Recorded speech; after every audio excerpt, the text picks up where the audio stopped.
I call the meeting to order.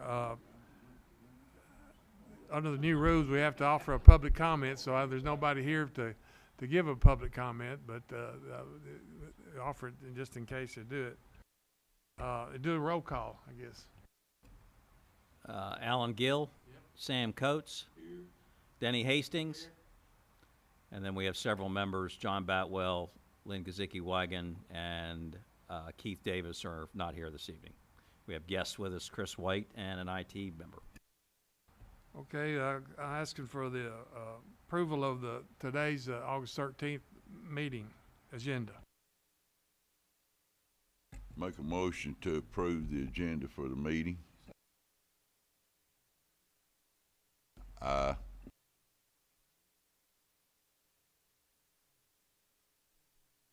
That's for the approval of the April 9th, our last meeting, minutes for our meeting.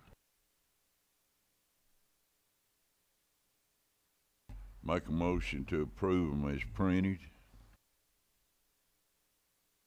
All those in favor? Aye. Opposed, like sign. It's approved. Okay.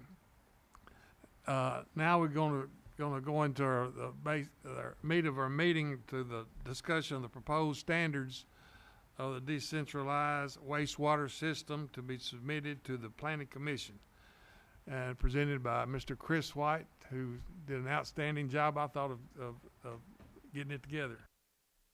So, Chris, I'm going to turn it over to you.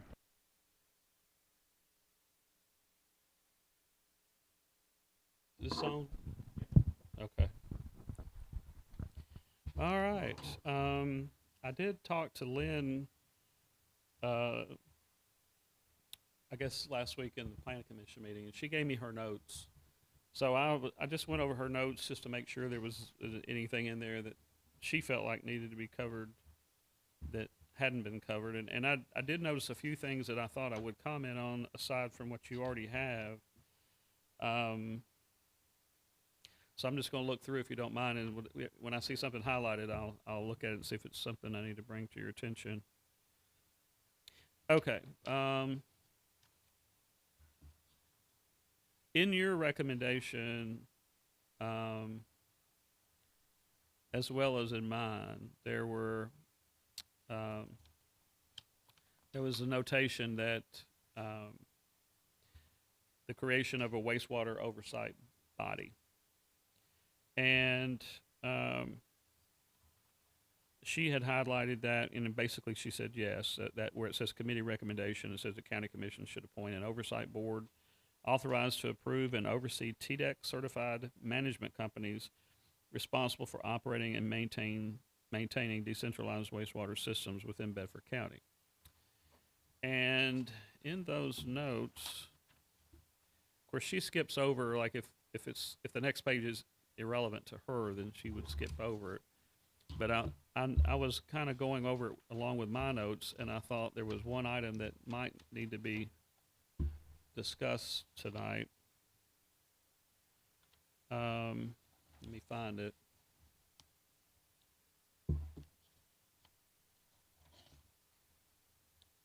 Okay, yeah, here it is, on page 7.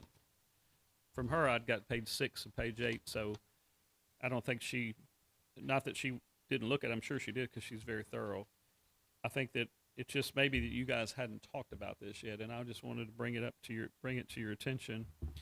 And in my analysis on page 7, I had the planning department analysis. The creation of an oversight body is appropriate, but its legal authority, composition, term of appointment, enforcement powers, and relationships with the Planning Commission and TDEC must be clearly established.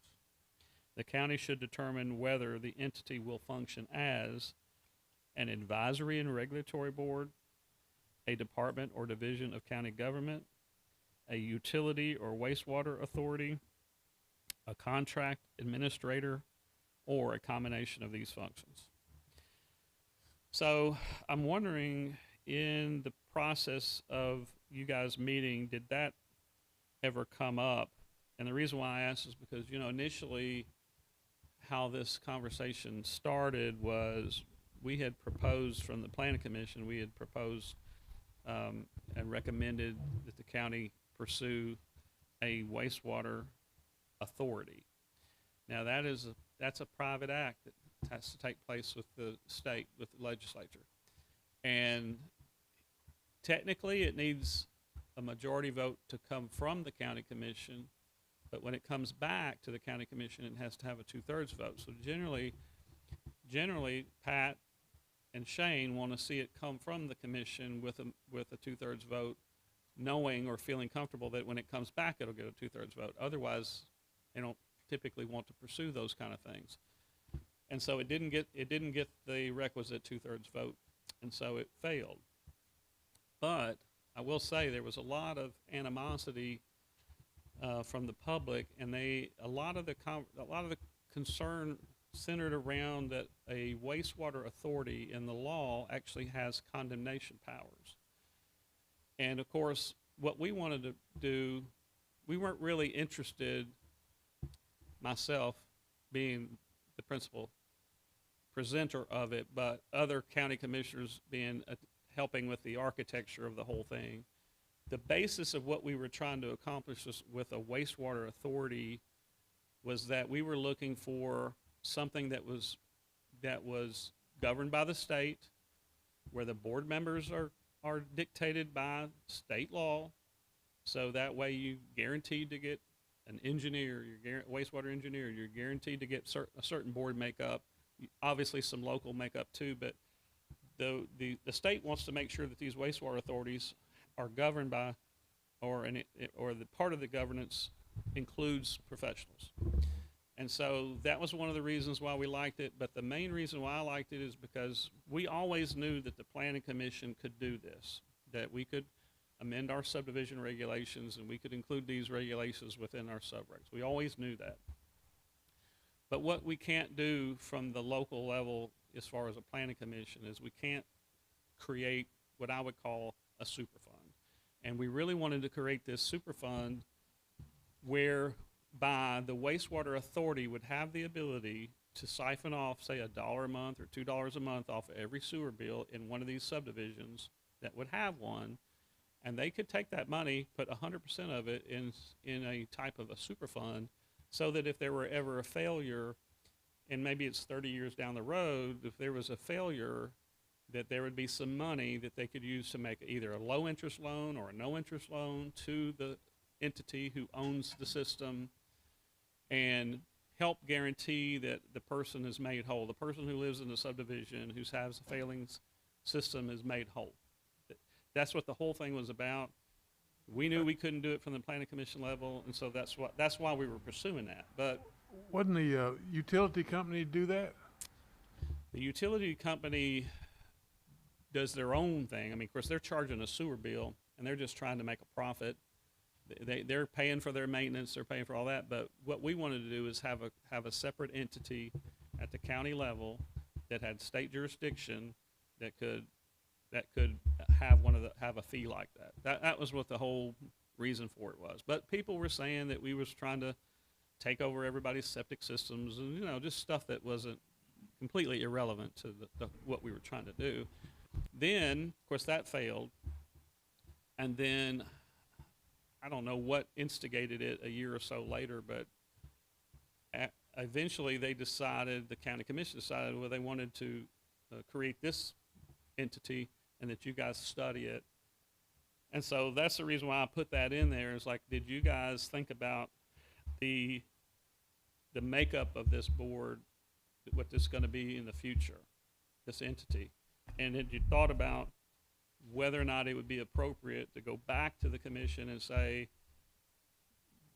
that you guys have studied the wastewater authority, you've studied other ways to go about doing this, and have you kind of settled on that? Is that something that the planning commission needs to do later, or? I kind of thought that, we were doing the rules and regulations, and that, and y'all may put in, I thought that the county commission would decide whether you either let the planning commission do it or set up a separate board like you're talking about. But I thought it would be the duty of the county commissioners to decide what kind of a board should be set up. Okay. I mean, you're saying it needs something to be set up, I would agree with Alan. I think our intent was that there would be some sort of an oversight. You know, I don't think we as a group were going to get into the minutia of exactly what that was. Okay. It could be as simple as something like this board that works with whoever the companies that the Planning Commission approves to install and regulate these things, and it makes sure that they're doing that and holding to the standards. But yeah, I suppose if the Planning Commission decided that it needed to be something more like you're referring to, that's tied to state regulations, that would be up to the Planning Commission to decide. But I don't think that was the intent of the I think committee. the intent of this body is to make a recommendation to the Planning Commission on the rules and regulations, and then the Planning Commission will do what they do, and then make a final recommendation to the commissioners, and go forth from there. So. I would agree with that. Yeah. It could be the Chris? Planning Commission or the county commissioners, because it's going to be, if they set up some kind of board, it's going to be, if it gets big, you're going to have some additional employees to oversee this thing. Yeah. So I think I'd leave it up to the Planning Commission or the County Commission. Yeah, my intention was, once you guys do what you do tonight, and if you want to turn me loose with what we have, then my intention was then next to report to the County Commission and let the county, since they're the ones that authorized you guys, and it'd be great to let them see the result of the work that you guys have done, and then and also then and they may have additional guidance, I don't know, and then go to the Planning Commission with it. But Chris, if the committee will remember, I did a presentation one night, and I brought this issue up because I've been associated with this in other counties. And I recommended, but they didn't think, the committee at that time, that we had the authority to do that there need to be one set up to be able to charge fees for reviews and things such as that, to give the cash flow necessary.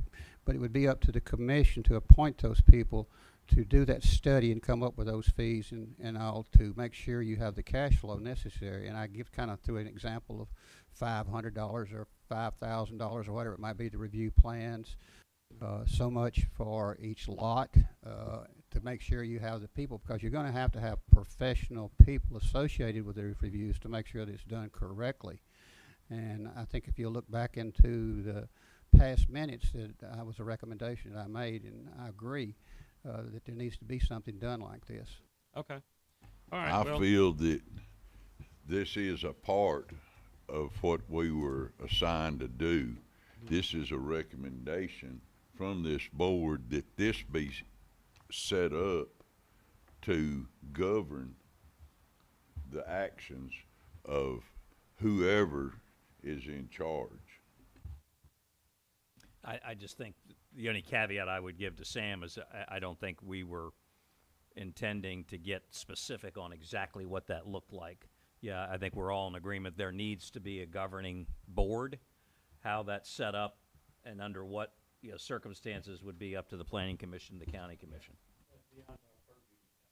Right, I mean, and also there'll be state regulations to this, because those are going to come down from TDEC in when they get their final review. It's going to be a lot more teeth to it than what it has now. I mean, the way you got it written, you said the county should determine whether the entity will function as. That's kind of what I'm talking about. I mean, the county decides. Whoever part of the county, the Planning Commission or the County Commission, but somebody in the county, and you've laid it out kind of what to do. Yeah, I did. I just didn't know if you guys had a recommendation specifically. I think it should be. I think you covered what, as far as we can reach, Chris. Okay. Can you tell me, Chris, why you think that failed? Was it the condemnation clause, right to do that? Because I know there's a big issue in Nashville over that right now. This particular wastewater authority wouldn't condemn anything because it doesn't doesn't own anything. It was never slated to physically own any infrastructure at all.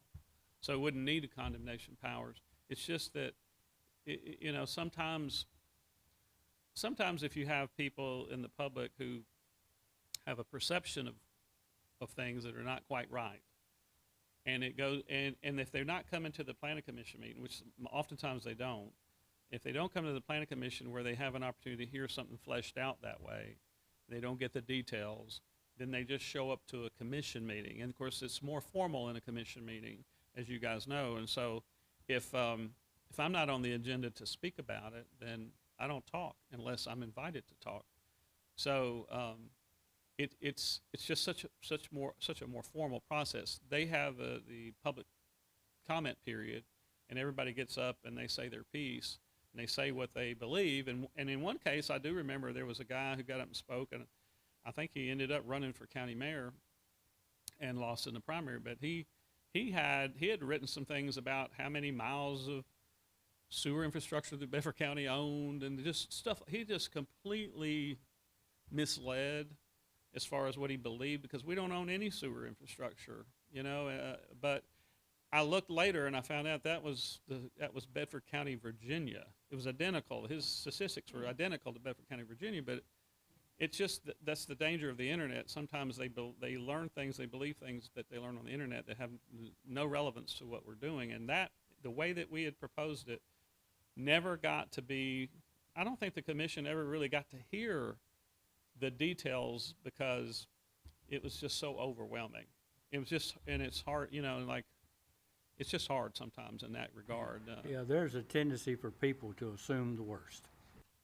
Yeah, and sometimes, you know, sometimes you lose out on good policy because commissioners sometimes get intimidated by that process because it's overwhelming. It is overwhelming, and they can't read my mind, so they don't know that they're staged and ready to counter a particular statement or something like that. So, but sometimes they call upon me, and that gives me an opportunity to speak. But in that particular night, I didn't, and so it was left the way it was left, and so I thought maybe at some point in time we might go back and try it again, because in my mind I felt like that was the best legislative model. But at the end of the day, I'm not the one that decides that. So, but it would be nice to have an opportunity to explain it maybe in more detail. I'm glad that you put this in here, Chris, because this will at least let them see that we are thinking about the future, and it's got to be thought about. Yeah. In the future, if the good Lord's willing lets me stay on this earth long enough, I'm willing to come to the commission whenever you want me to try to help explain this stuff, because I have served on the TDEC board for 8 years in Nashville, and why it would be important to have these as a developer also, why you need this structure in place to try to help guide them in the right direction in the future. Okay. All right. So you plan to, if we agree with this, it go to the county commission before you go to the planning commission? Well, at the end of the day, the planning commission has sole jurisdiction on what gets passed at the planning commission in terms of our subregs. You guys have that final authority. And so I think that maybe most of the planning commission members, at least I'm contemplating that most of the planning commission members would love to have some idea what the county commissions thinks about these things. And before you guys vote, because when you guys vote on subregs, they never go back to the county commission. It starts and stops with the planning commission. Now, when it comes to zoning regulations, you guys are just making formal recommendations, you know, favorable or unfavorable, and the county commission decides those legislatively. But when it comes to subregs, the planning commission has sole authority. So once it gets to you and you guys vote, it's a done deal. So it's not like it's not like a zoning change. Right. That's right. So this is where the planning commission is the end product on it. Yes, which is reverse the normal. So I do think that, unless you say otherwise, I think that you would like to have the county commission's insight on it before you cast your vote. Well, I guess what we were charged to do is to get a set of rules and regulations to present to to the county commission or to the, I forgot how it was done. Was it the county commission or the planning commission? I think that's what was we were charged to do, is get something. I was appointed by the county commission, so I feel like that I answer to them. Now, yes, I also answer to the planning committee, but I answer to the county commissioners. Well, what would be wrong if, we give our report to the planning commission, but also we give on the corollary, give our report to the county commission. Here's what we submitted to the planning.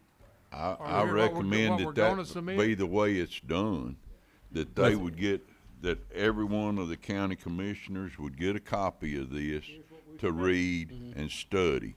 And if they need to have a study session, then I would recommend that this committee be there to answer questions as to why we came up with what we came up with. Okay. Yeah, I mean, it is a little different. That's the reason why I kind of posed it a little bit different, because I do know that the county commission is who created you, and they want you to report to them. But I think that they might not be happy if the planning commission's already voted on it and it's already a done deal, if they hadn't even heard it yet. So maybe what we do is I send it to the planning commission and the county commission, but at the same time, but I send it to the planning commission for study, not to vote, for study.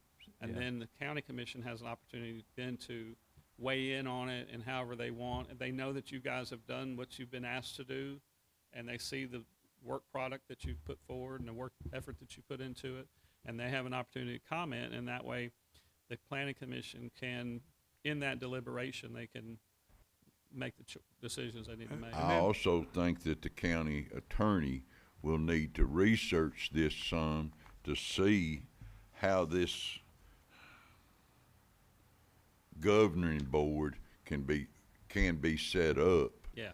And that may even have to come down from state legislature. Yeah. Yeah. It's our recommendation that this be done. That's correct. So we're looking for our next move, if we approve it, then is that we get this document would be sent to the county commission and the planning commission for study, and then maybe before the final vote of the planning commission, maybe, because Casey, you mentioned this before, have a public hearing just before that, so the public could be involved just before that final vote. Well, that'll have to happen, because when we amend our subregs, we have to have a public hearing. I would say,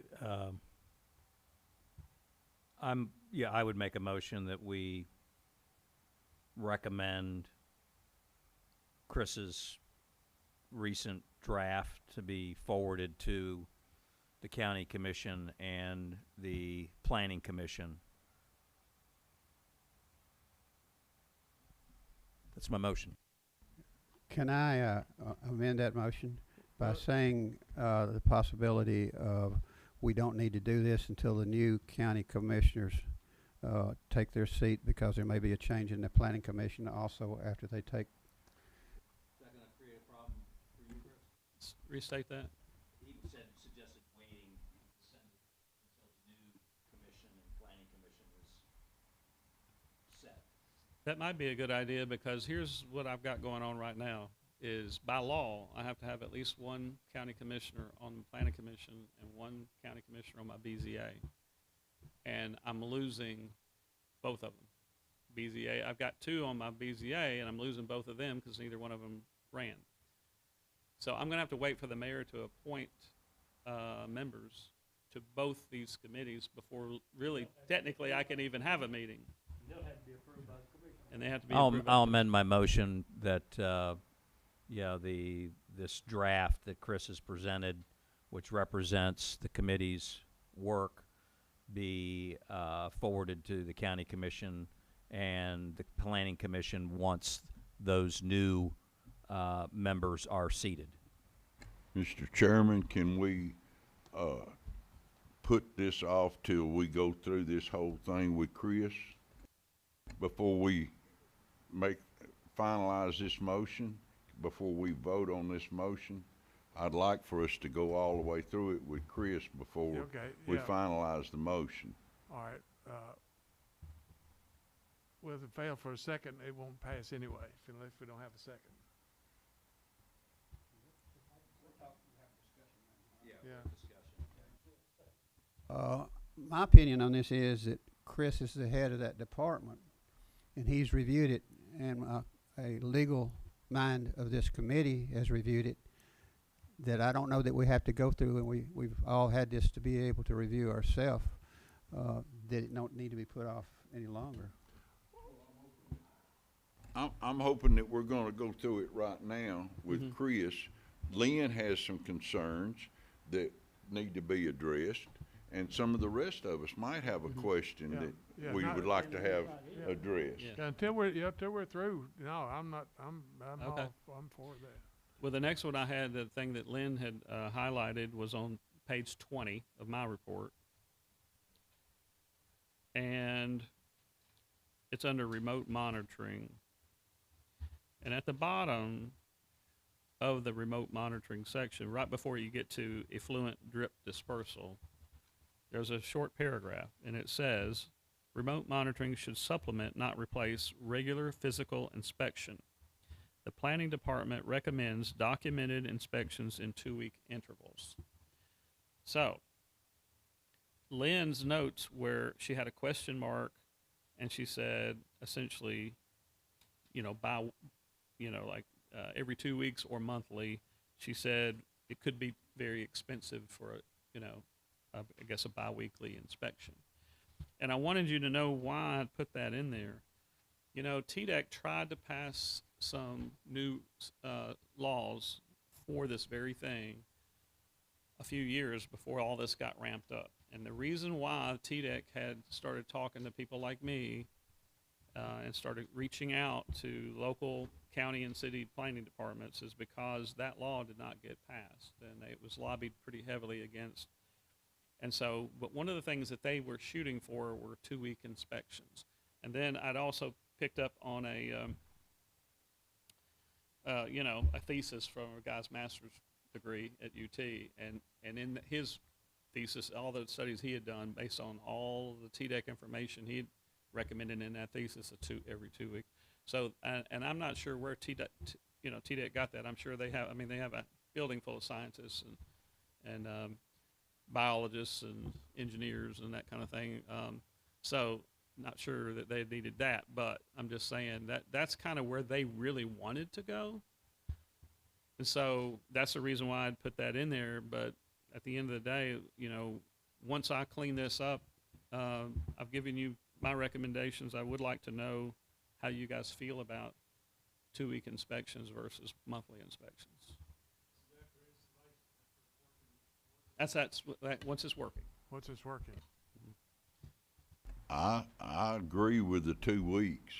I mean, a month, a whole lot of damage can be done if there is a problem. So you guys are pretty familiar because you have talked to people ad nauseum about these systems, and I know you know how they work. So, essentially the tank, the effluent tank, is a bit oversized than a normal septic tank would be for situations where the pump goes out and maybe electricity goes out for 3 or 4 days or something like that. There's storage capacity to take, to take extra effluent from a house while the pumps are down. There's also situations where these pumps do sometimes go out on their own, and one of the reasons why these companies that manage these things like to use the standardized type of equipment is because they want to make sure if they got a truck that's got 3 or 4 pumps on it, it's exactly like the one they're replacing that's in the ground. So there's alarms on them and things like that, but the telemetry can go out. There's lots of things that can go bad. And so if they go out every 2 weeks, they know there's an alarm going off. They know there's a pump that needs to be replaced within a 2-week period rather than waiting a whole month. And I think that's the reason why a lot of them use the 2-week metric. I don't remember any of the companies saying how often they inspect. I just know they said the regular inspections. I don't remember I don't think any of them gave a timeline as to when they did, but, this is our recommendation. There's a tremendous amount of turmoil at TDEC at the present time. We have a new governor gonna be coming in. We'll have a new commissioner coming in. I expect a lot of these rules are gonna be amended within the next 12 months. The telemetry is how we've always done that in the past, with the municipalities and all, and the telemetry should send a signal out immediately to whoever it's supposed to send it out to. But I just want to make you aware there's going to be a tremendous change, just like there is in this county coming up. Yeah, 2 weeks is fine with me.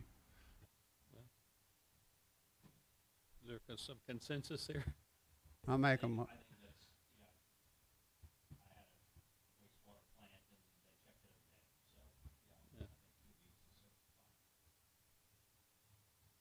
While we're this close, Chris, over on page 21, the second line up there says a reserve area equal to at least 50% of the primary area. I would feel so much better if we had 100%. I know that when we were going through discussion on this before, we did not, we put that 50% in, but if you got 100% fail on your field area, then 50% is not gonna handle it. I understand what you're saying, Sam. I can appreciate that. I think, 100% is, it's going to be a lot to ask. I don't want to be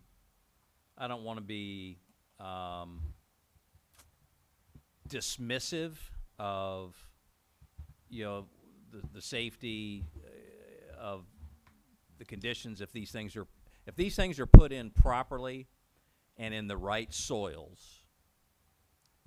That's number one.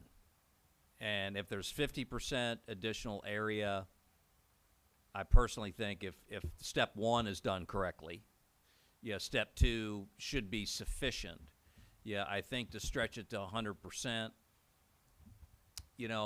I want to be mindful of the building community as well. That could have a significant impact on that issue too. I've been a advocate for affordable housing over the years. It's not necessarily the builder or the developer. It's the affordability of the buyer, and we have a tremendous affordability problem in this country right now. We just cannot continue to load stuff on in excess to be able to turn that around. Danny, what does CUD, what's their requirements for 50%? That's what Best I remember, it was 50. That's what I They're thought it talking was. about going to 100, but they're currently, I believe, at 50. But I think they made indications about going to 100. And to Denny's point, we all know that buying, and I want to make a differentiation between affordable housing and low-income housing. We're talking about affordable housing, the ability for somebody to buy a home. And in some of these areas where you may build, if it takes 7 acres per 14 units, and you have to go to 100%, so now you're at 14 acres. When somebody's trying to punch those numbers, it's probably going to drive. Well, it's not probably. It is going to drive costs up to make those homes affordable that are becoming increasingly.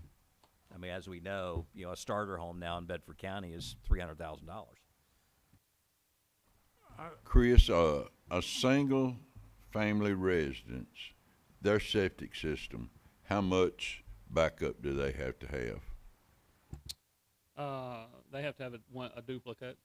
A mirror duplicate. 100%. Mm-hmm. Why can't this have to have 100%? Well, that's based on the type of soils it is. So Yeah. the backup system could be an additional 600 feet or 1,500 feet based on the type of soil. So you can't say one takes into account everything. So that's going to be based on the type of soils that you got. Right. Even the engineering on these systems is really fact dependent on the type of soils that you're. It's all type of soils, but it's the same thing with a single residence septic system as it is with a multi-home septic system. It's not when it'll fail, or it's not if it'll fail, it's when. I mean, sooner or later, whether it's 30 years, 40 years, 50 years, that soil is going to get to the point that it won't absorb anymore.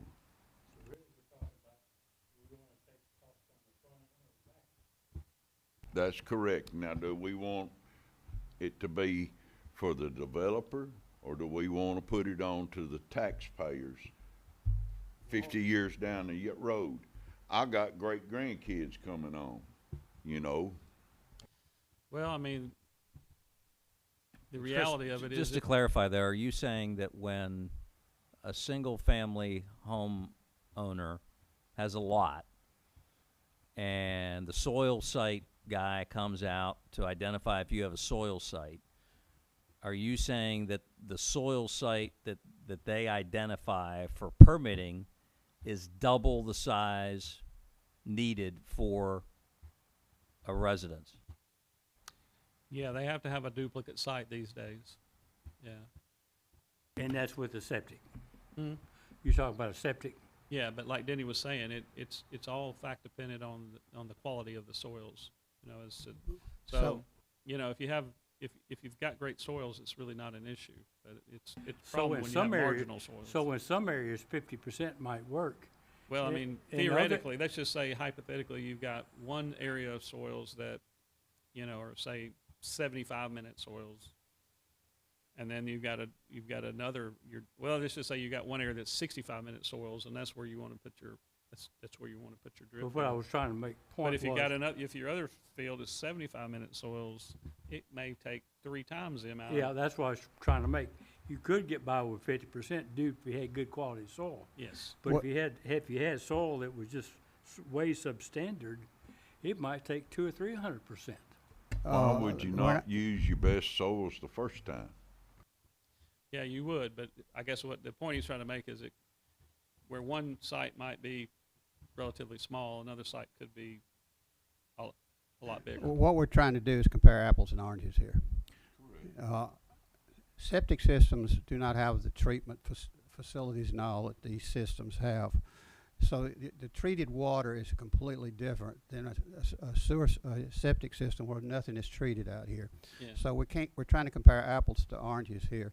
And then we also talked about the new technologies that are coming down the road. There's new stuff out there already in the last year that's significantly different to where we're turning water into gaseous form. So I don't want to overkill on the front end on something that's being changed dramatically and then compare an apple to an orange. I think it's important to understand that in these type of systems, they have a drip dispersal area that is not all saturated at the same time. They're on timers. You have one area that's where everything's being broadcast let's just say at one particular hour, and then in another hour, maybe a totally different area in another hour. So the whole field is not being saturated all at the same time like it would be in a traditional subsurface septic system. So where you've got one area where it's all piped to, and you've got the perforated pipes, and it's all essentially dripping out equally, as equal as it can possibly be. These are different, and so the soils do last a lot longer. And really, maintenance is the key. You're supposed to maintain your septic systems too, like traditional septic systems, but nobody ever does, and that's the reason why they fail so often. I think this last year it was over 2,000 failures of septic systems, you know, in Tennessee. So they fail quite often, and people say, like Sam said, it's not a matter of if they fail, it's when they fail. These things, again, like Denny says, are a different animal. And if they're managed, and I think the key to this thing is the management features that you put into it and the requirements, like 2 weeks instead of a month is a management issue that I think will pay dividends for a long time. I think it'll make sure these systems work and the soils continue to hold up, because if they're not staying saturated all the time, of course they bounce back and stuff for a lot longer. The bad thing is, though, on the bad side, is if it fails 35, 40 years down the road and the area's fully developed, how far away do you got to go to get soils, and how much that costs? So I think it's wise to be thinking about it and kind of weighing all those things. But I think the longevity in this system is going to be the way it's managed. I think that's your longevity. You know, And to make sure that the quality of them soils are exactly what they're supposed to be. Sorry. you know, and if we have the growth like they're having in Rutherford County, at some point they just may wind up having sewer systems in these areas, even though they started with these drip systems. Yeah. The banks or the lenders, and I think we have a bank member here, they're going to dictate a lot of things. And I think if that's is an issue or already an issue, the banking industry would have already stepped in and said, we're not going to loan any monies unless you have this much of reserve. So I think they have signed off on accepting doing loans, and especially HUD and VA on top of that, and who's underwriting the loans. Therefore, I think the banking industry is a big part of what's going to happen here in the future and what's been happening in the past, and they've accepted these standards. Okay. So I don't really want to influence your decision. I just want to see how you want me to move forward with this.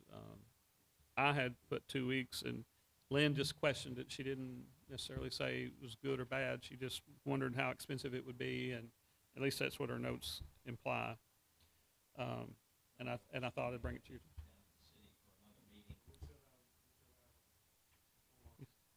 Still have a quorum.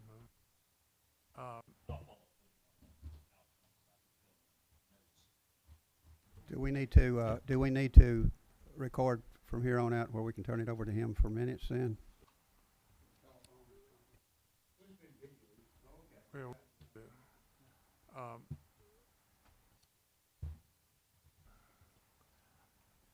I guess, well, I mean, it's just, you know, Mayor, I mean, they talked about, you know, the alternative sites and I don't think any of them has ever had to use them. I think they mentioned that, but that don't mean it's not going to happen. But and they can change out the, you know, especially if they still use the sand system, I think, you know, you need maybe 150%, because I mean that's going to fail a whole lot easier, I think. But I think again, like Denny said, the technologies is better, because they mentioned other things that they're thinking about going on and putting in the you know, putting in the hardware for the additional site, and then using it a lot of time as overflow. You know, some of them have mentioned that, but I don't know. It's just a personal preference. I mean, I guess an opinion. We just have to decide that, I suppose. Well, I mean, I can leave it open, and then, you know, it's something that can be addressed later at the planning commission level if you want to. Well, we can do that. We can put that on. I thought we'd already gone over this and agreed to a certain We had, amount. and we agreed. But I mean, then we can say that we can say that agreement, but we've got concerns. I don't. Because I don't want to say one way or the other. I mean, if I had to vote, I would vote something, but whether that or against it. But you know, we can do this as a recommendation and leave that as a concern that maybe the planning commission can decide. Well, the problem we get into is if we push this on down the road is the diversification of the people that's going to be listening to it as to whether or not they're up to snuff. And we've been really brought up to snuff on what's going on, and they won't have the presentations that we've had. Then for them to have to make a decision just on off the cuff, it's going to be, to me, not a good decision to be made. So our recommendation should have a lot more merit in what we take to them.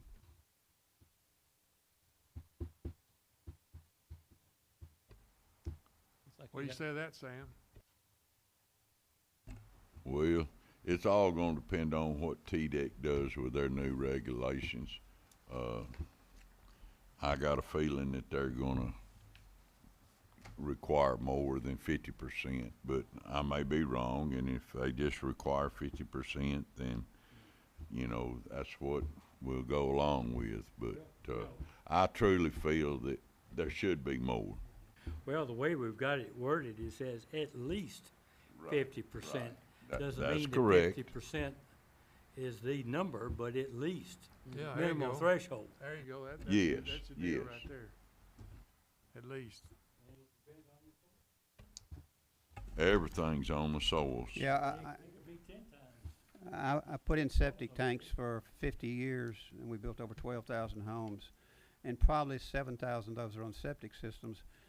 My personal one on my farms and all are over 30 years old, and we feed them like we're supposed to, and we've never had to do any repair on them.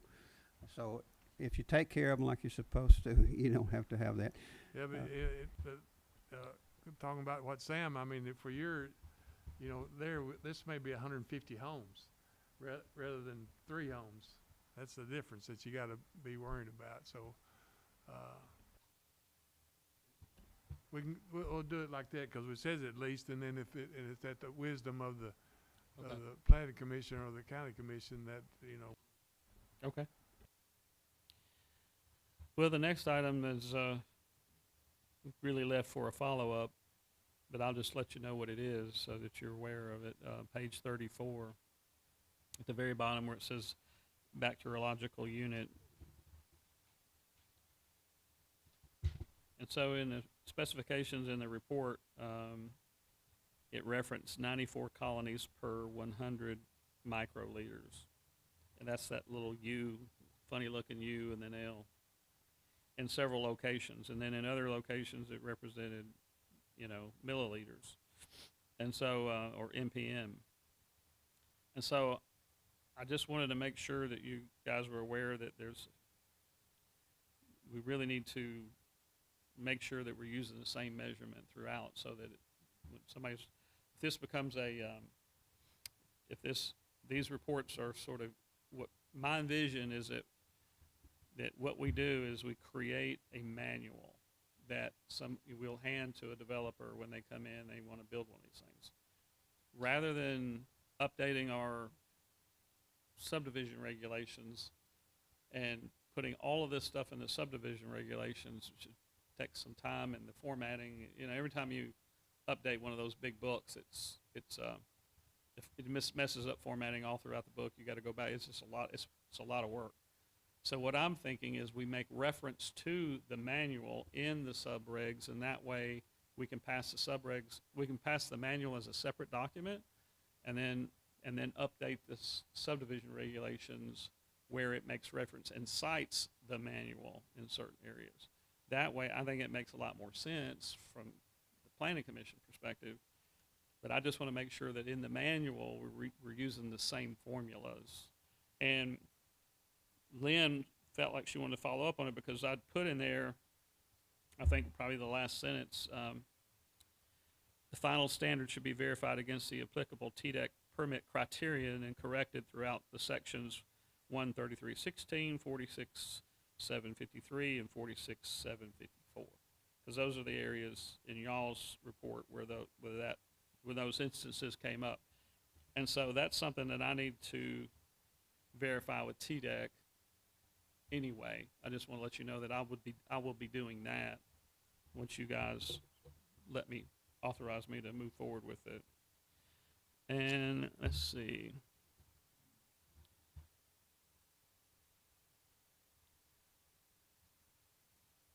As he's looking, if anybody else have anything else to bring up to Chris, you know, do it any time.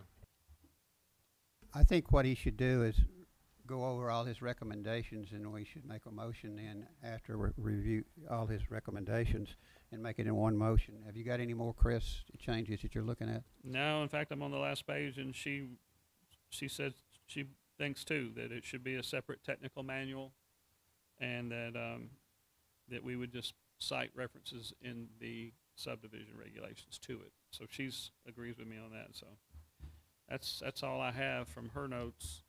And I mean, if there's anything that you guys have fixated on that you want to ask me about, or why I put it in there, or I think most of it's fairly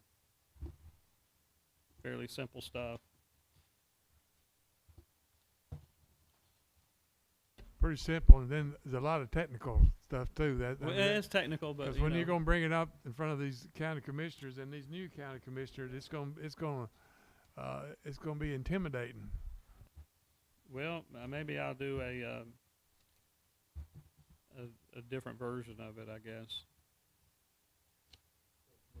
You guys spent I don't know how many months, you know, going over all this stuff, so and they don't have the benefit of that, but yeah, I'll make some cliff notes for it to make it a lot more easy to understand. Like we said earlier in our meeting, that they should have a copy of this to study, and maybe even have a study session with you and the planning commission to go over this if they have questions, because it is very complicated.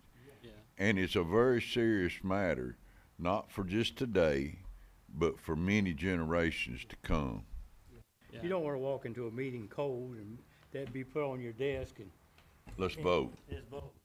Well, I mean, when you think about it, how long did I have it before I could finish the report? I think it took me 2 months to write this report, so it's not easy stuff. You've done an excellent piece of work. Thank you. Chris, Mr. Chairman, you wanna ask Chris to summarize these so we can put it in form of a motion, the changes that he recommends? Yeah, yeah, good. All right, now I got to go back. So, see what we talked about. Okay, on the report, I'm going to recommend that the formation of the board, as far as the structure of the continuing board that moves forward with this thing, be a recommendation from the county commission to the planning commission, and ultimately the planning commission's decision. I am going to now what I'm saying. These recommendations are based on your report as a baseline, because that was a pretty extensive report too. Let's see. And then during that, bring up, the issue like what Sam was bringing about, and then make that aware that. I'm going to recommend that like on page 20, for the monitoring, 2-week intervals on the monitoring. I think you guys were happy with that. The main thing is monitoring and soils. That's it. That's the whole key to it. Yep. Monitoring and poor soils. That's it. The monitoring all goes back to this oversight board, or the oversight body. That's what the monitoring goes back to. Yeah, someday you gotta report that the entity has monitored. No, you got to have something written down that you can go back and look at and verify. Just like, water departments have test records where they test chlorine every day at a different point, at different points in the system. Here's one item we didn't talk about. I'll bring it up real quick. Installation depth conflict. I found on page 33, I found a couple instances where, in one instance on your report on section 133.16, the design requirements under effluent drip dispersal or drip zones, item 3E states, drip lines are to be placed 7 inches below the ground surface. But then on section 32, 8413, it says, effluent drip dispersal under drip irrigation installation. Item A states, install drip irrigation piping at a depth of 8 inches below the ground surface.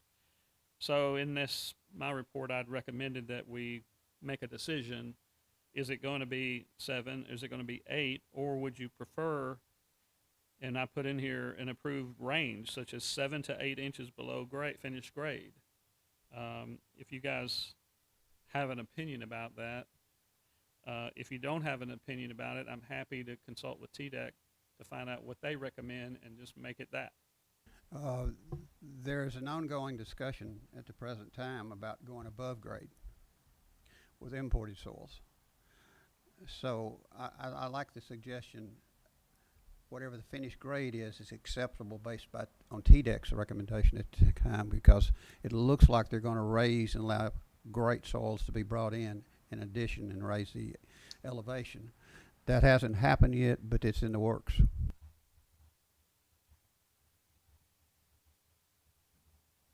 Any other comments on that? It sounds unusual that they're gonna bring in soils, but that's now again, new technology. Well, I think what happened is, there's a lot of the information in your report was drawn from different sources.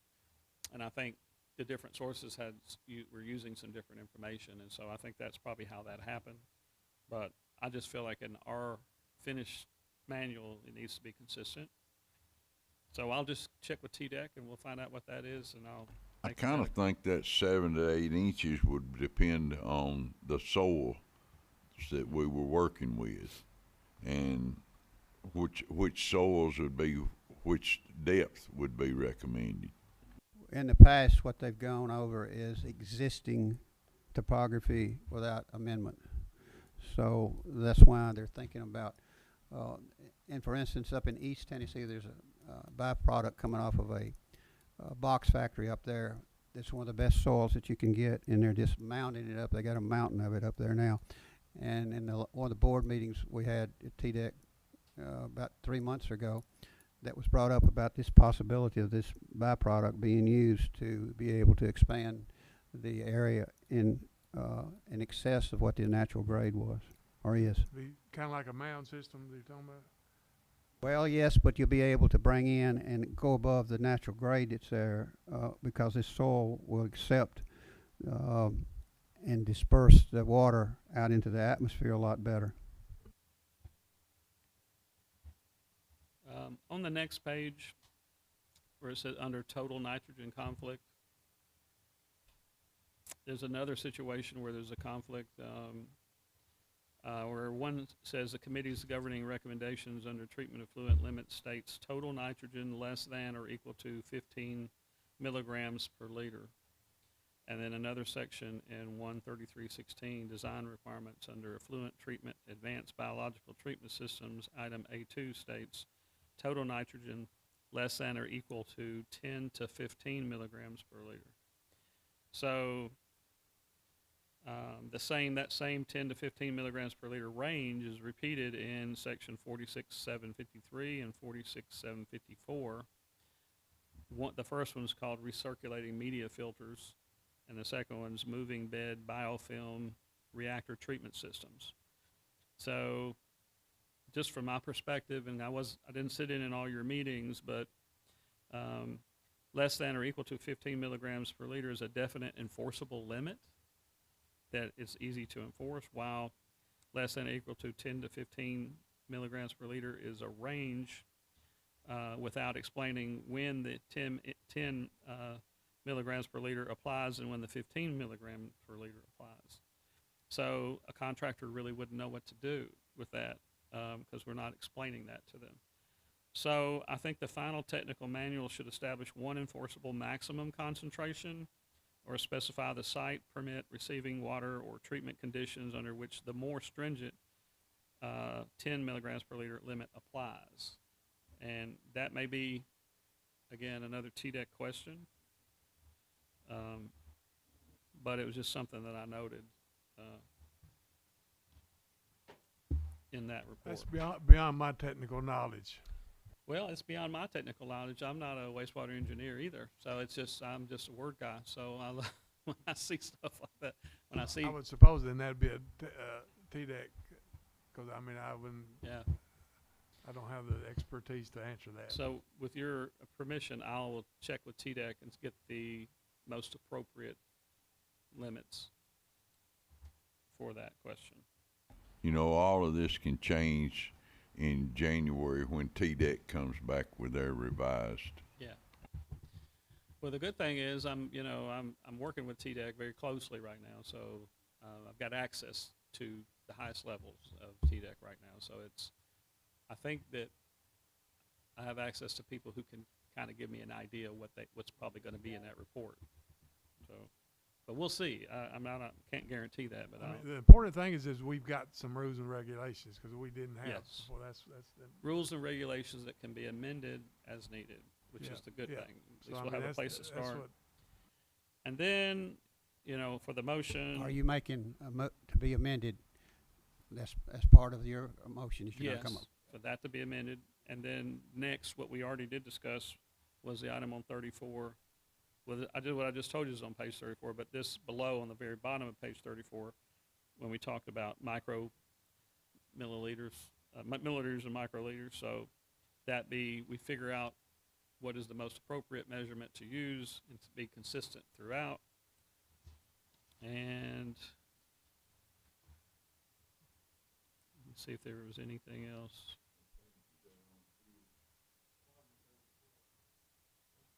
That was 34.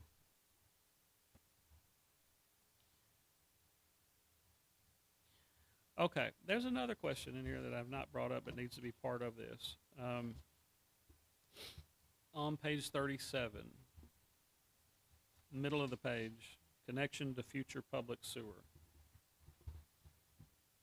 So what I have in this report, it says the standards should address whether properties must connect to public sewer if it later becomes reasonably available, and how the decentralized system would be abandoned, repurposed, or transferred. So, the thing is, if a utility company owns it, and that's going to be a requirement, I don't know how many of them are going to take it on if they know up front that if there's opportunity where they could be put on sewer, that they have to give it up to another utility company. I think there's a mechanism in law under the Tennessee Board of Utility Regulators where they have to pay them a certain amount of money and future revenues and that kind of stuff. You probably know more about that than I do, Denny. What utility are you talking about in Bedford County gonna take this on? Well, we don't have one in Bedford County. That's correct. And so What you have is you have places like CUD in Murfreesboro who might be willing to take them on. You have, what's the engineer, SEC has, the owner of SEC owns a company that he does it. I think they're doing it for Eagleville. They just have to be licensed. TDEC's going to require a licensed company to own and manage this thing. Well, where that comes into existence is when the city sewer is extended out, like that's going on in Smyrna at the present time, and we've been working on a big track up there. So, if excuse me, if the city comes, most of these utility companies are willing to turn this over to the public utility company, which would be the city of, say, Shelbyville. At this time, would be the only one in this county that would be able to do that too. So I think it's going to have to be licensed, and it could happen. So what you're getting into is the acreage that's been set aside. I don't know exactly what they're going to do with it. It's never happened at this point in time, but it's been discussed. If it's been set aside, it should go back to the homeowners association associated with that development, in my opinion, to be turned into a park or recreation or something like that, because the developer, to be able to give it back to him, is probably going to be long gone. Yeah. So the people, it should be the property of the people of that particular development, whether it's a PUD or non-PUD, in my opinion.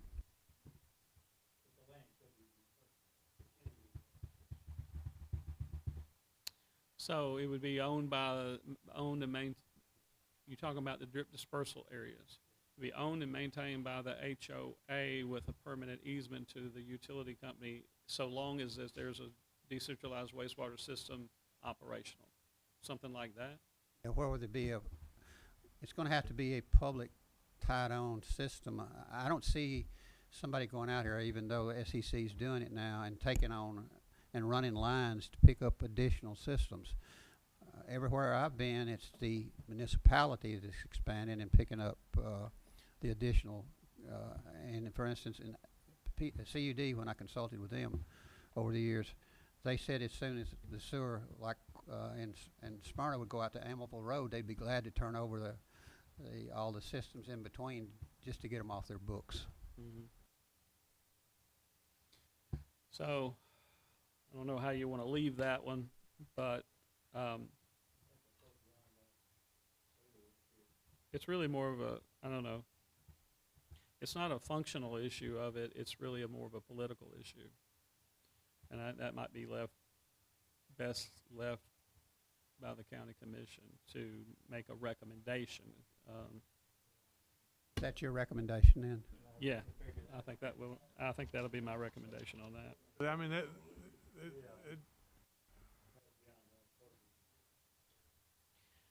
And my final recommendation would be the one that, like I said, we talked about last, and that is this be converted to a technical manual and then sent to the planning commission, county commission, and the planning commission and the county commission for the planning commission ultimately to adopt it as a technical manual separately, and then make reference in citations in the subdivision regulations referencing the book and different parts of the book for the various things that it's going to discuss.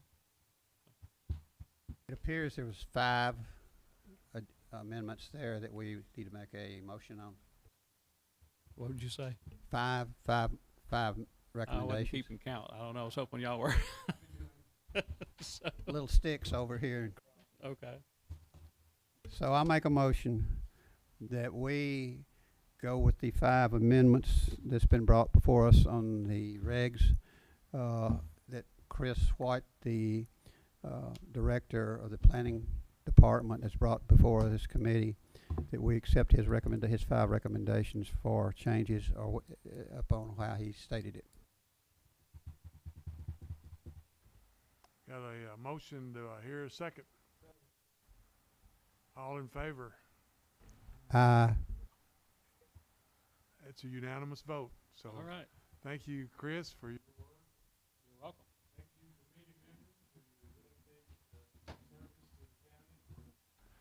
for being on this board. I mean, on this committee. I don't know whether, unless the county commission requests throw something back, this may be our last meeting. Hopefully. I think we really need to commend, what's her name? That's on the committee, the attorney.